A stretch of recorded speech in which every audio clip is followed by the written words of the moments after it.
बात कर लेते हैं हाइपोथेसिस के बारे में। तो जब भी हम रिसर्च करते हैं इसके बाद हम बात करेंगे अल्टरनेट और नल हाइपोथेसिस के बारे में और टाइप 1 और टाइप 2 एरर के बारे में। तो जो हाइपोथेसिस होता है, जब भी हम रिसर्च करते हैं ना, तो हमें एक प्रॉब्लम होती है जिसके ऊपर हमने रिसर्च करनी होती है, ठीक है। तो बेसिकली फिर हम हाइपोथेसिस बनाते हैं, क्योंकि ये किसी भी चीज़ का ना टेंटेटिव आंसर होता है किसी प्रॉब्लम का। तो उस आंसर को लेके हम अपनी जो है अपनी रिसर्च उसको कंडक्ट करते हैं, उसको आगे लेके चलते हैं। देखें जैसे कि हम एक मिसाल लेते हैं कि हम कहते हैं कि जो शुगर ज़्यादा खाते हैं लोग, उनको ओबेसिटी ज़्यादा होती है।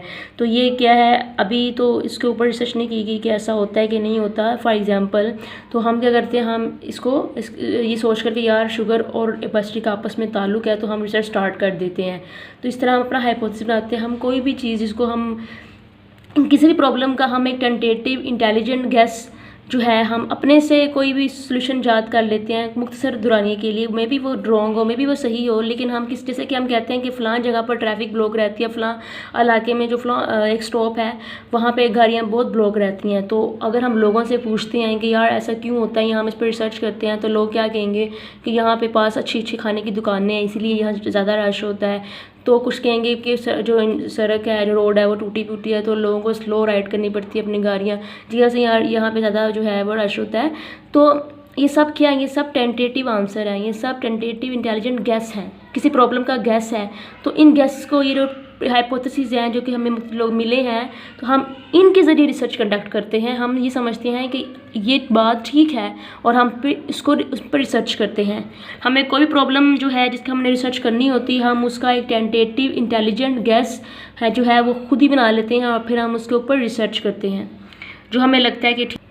अगर हमें लगे कि यार ये गैस ठीक है, ये बात ठीक लग रही है, तो फिर हम उसको हाइपोथेसिस के तौर पर ले लेते हैं और फिर अपनी रिसर्च करते रहते हैं, ठीक है। जैसे कोरोना वायरस आजकल बहुत ज़्यादा है, तो लोग कहते हैं कि इसकी वजह जो है वो बैक्टीरिया या वायरस जो भी है।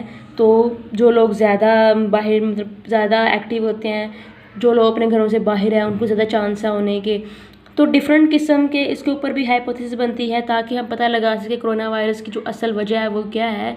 तो हाइपोथेसिस जो होता है वो टेंटेटिव इंटेलिजेंट गैस होता है, और ये टेंटेटिव होता है यानी मुख्तसर होता है, और ये हमेशा के लिए ज़रूरी नहीं कि सच ही हो, ये गलत भी हो सकता है। हम आगे जाके इसको टेस्ट करते हैं कि ये ठीक था कि नहीं था। Hypothesis are the tentative intelligent guess as to solution of the problem है। किसी प्रॉब्लम को लेके हम जो भी कोई छोटा मोटा आंसर बनाते हैं, अपना जवाब बनाते हैं, उसको हम हाइपोथेसिस कहते हैं। तो a simple hypothesis is a prediction of the relationship between two variable. एक सिंपल हाइपोथेसिस होती है, वो प्रेडिक्शन होती है, बताती है कि इन दोनों के दरमियान ताल्लुक है, तो वो क्यों है, ठीक है। The independent variable, dependent variable, इन दोनों वेरिएबल के दरमियान ताल्लुक जो होता है वो हाइपोथेसिस बताता है कि इन दोनों के दरमियान ताल्लुक जो है उसकी वजह क्या है, ठीक है। हमेशा जो हमारा जो हाइपोथेसिस होता है वो इस काबिल हो कि वो एक्सप्लेन कर सके हमारी प्रॉब्लम को, कि प्रॉब्लम जो है वो क्या है। बी क्लियर होना चाहिए, मेजरेबल होना चाहिए, यानी कि डाटा मौजूद होना चाहिए। अगर डाटा ही नहीं है, तो अगर तो हम जैसे कि मैंने आपको एग्जांपल दी कि हम अगर फॉर एग्जांपल हम देखते हैं कि जो एस्प्रिन है, जो लोग एस्प्रिन यूज़ करते हैं उनमें हार्ट अटैक का जो चांस है वो रिड्यूस हो जाता है, ठीक है। ऐसे ही रिसर्च है, अगर हमारे पास कोई मरीज़ ही नहीं है हार्ट अटैक का या हमारे, तो हम कैसे उसको कंडक्ट कर सकते हैं। हाइपोथेसिस ऐसा होना चाहिए कि जिसको हम मेजर कर सकें। इंडिपेंडेंट डिपेंडेंट वेरिएबल होने चाहिए, ठीक है। इंडिपेंडेंट डिपेंडेंट वेरिएबल के ही रिलेटेड होना चाहिए उसको। फिर हम बात कर लेते हैं, there are two hypothesis that are made है। एक नल हाइपोथेसिस को हम जिसको के HO के साथ जो है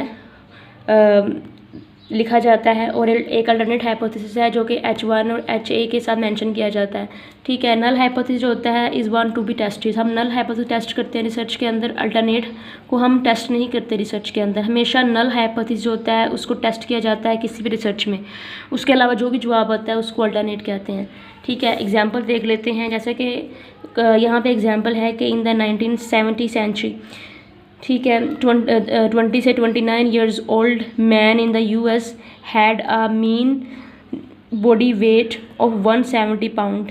we test whether mean body weight in the population now differs वो कहता है कि 1970 से जो 70 में ना 1970 सेंचुरी में जो 20 से लेकर 29 साल के लोग थे ना, उनका जो एवरेज बॉडी वेट था वो 170 पाउंड था। अब हम ये टेस्ट करना चाहते हैं कि आज भी ऐसा ही है कि नहीं है। तो जो नल हाइपोथेसिस होगा ना, वो ये कहता है कि आज भी सेम यही कंडीशन है, कुछ मुख्तलिफ नहीं है, बात आज भी वही है, यानी कि आज भी मीन एवरेज वेट जो है 170 ही है। नल बताता है कि देयर इज़ नो डिफरेंस। तो जो अल्टरनेट हाइपोथेसिस अभी बताता है कि नहीं, ऐसा बिल्कुल नहीं है, ऑपोजिट बात करता है कि नहीं 170 पाउंड वेट नहीं हुआ है और यहाँ तो ज़्यादा है, यहाँ तो कम की बात करेगा, उसको हम अल्टरनेट कहते हैं। यहाँ पे हमें टेस्ट करना वो ये करना है कि क्या इनमें पाया जाता है डिफरेंस कि नहीं पाया जाता। तो नल कहता है कि देयर इज़ नो डिफरेंस। हमेशा नल हाइपोथेसिस कहता है कि ऐसा नहीं है, कोई मतलब ऐसी बात नहीं है, हमेशा बताता है कि देयर इज़ नो डिफरेंस पाया जाता है। अब बात कर लेते हैं टाइप एरर के बारे में। तो दो तरह के एरर होते हैं, ठीक है। एक टाइप 1 एरर होता है और एक टाइप 2 एरर होता है। जो टाइप 1 एरर होता है ना, जो हमारा नल हाइपोथेसिस जो है वो गलत निकल आए, ठीक है। अगर तो जो मीन थी वो जो है वो डिफरेंट निकल आई, जैसा कि नल हाइपोथेसिस कह रहा था, जैसा कि हमारा नल हाइपोथेसिस ये कह रहा था कि देयर इज़ नो डिफरेंस, कि आज भी मीन उतनी है। तो अगर तो आज मीन डिफरेंट निकल आए, आज मीन एवरेज वेट डिफरेंट निकल आए, तो इस मीन कि हमारा नल हाइपोथेसिस क्या है, गलत हो गया है। लेकिन इसके बावजूद अगर हमारा नल हाइपोथेसिस गलत हो भी जाए, लेकिन हम फिर भी उसको रिजेक्ट ना करें। और हाँ, अगर तो हमारा जो है नल है वो दुरुस्त निकल आए, जैसा कि हमारा मीन एवरेज वेट आज भी ट्रू मीन यानी कि सही उतना ही निकले, आज भी लोग जो 20 से 29 ईयर्स ओल्ड लोग हैं उनका वेट जो है वो 170 हो, तो इस मीन कि हमारा जो नल था वो ट्रू निकल आया, यानी कि वो सच साबित हो गया। तो अगर हम फिर भी उसको रिजेक्ट कर दें, हालांकि वो सही था, ठीक था, तो इट्स मीन कि टाइप 1 एरर जो है वो हमारी रिसर्च के अंदर आ जाएगा। टाइप 2 एरर तब आता है कि जब हमारा जो नल हाइपोथेसिस है वो गलत निकल आए, लेकिन हम उसको फिर भी रिजेक्ट ना करें। When we don't reject an false null hypothesis, जब हमारा जो हाइपोथेसिस है वो गलत निकल आए लेकिन हम फिर भी उसको जो है रिजेक्ट ना करें। जैसे कि हमारा नल हाइपोथेसिस ये था कि जो मीन एवरेज वेट है वो 170 है, तो 20 से 29 ईयर्स ओल्ड का, लेकिन अगर वो गलत निकल आए यानी कि आज डिफरेंट वेट निकल आए, तो इट्स मीन के हम फिर भी उसको एक्सेप्ट कर लें कि वो गलत है, तो देन द टाइप 2 एरर हो जाएगा। जो नल हाइपोथेसिस होता है उसको HO के साथ जो है बताया जाता है, जो अल्टरनेट हाइपोथेसिस है उसको H1 और HA के साथ मेंशन किया जाता है। Thank you so much.